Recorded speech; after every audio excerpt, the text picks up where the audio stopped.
बिस्मिल्लाहिर्रहमानिर्रहीम। अस्सलाम वालेकुम। शमाल HD न्यूज़ के साथ मैं हूं अमार अल्फत। आपको एक अहम खबर से आगाह करते चले। मियां वाली ट्रेनिंग एयरबेस पर ऑपरेशन मुकम्मल, हमला नाकाम बना दिया गया।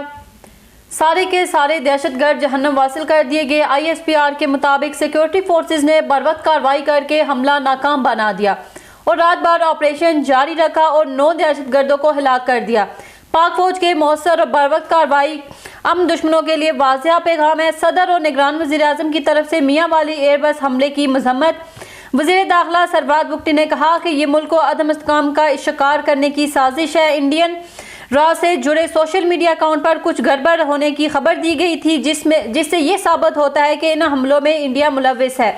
आपको एक बार फिर बताते चले, मियां वाली ट्रेनिंग एयरबेस पर ऑपरेशन मुकम्मल, हमला नाकाम बना दिया गया और सारे के सारे दहशतगर्द जहन्नम वासिल कर दिए गए। ISPR के मुताबिक सिक्योरिटी फोर्सेज ने बरवक्त कार्रवाई करके हमला नाकाम बना दिया और रात भर ऑपरेशन जारी रखा और 9 दहशतगर्दों को हिलाक कर दिया।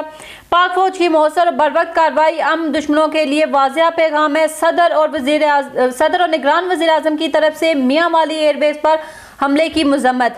वज़ीर दाखिला सरफराज बुगटी ने कहा कि ये मुल्क को अदम इस्तेहकाम का शिकार करने की साजिश है। इंडियन रॉ से जुड़े सोशल मीडिया अकाउंट पर कुछ गड़बड़ होने की खबर दी गई थी, जिससे ये साबित होता है कि इन हमलों में इंडिया मुलव्विस है।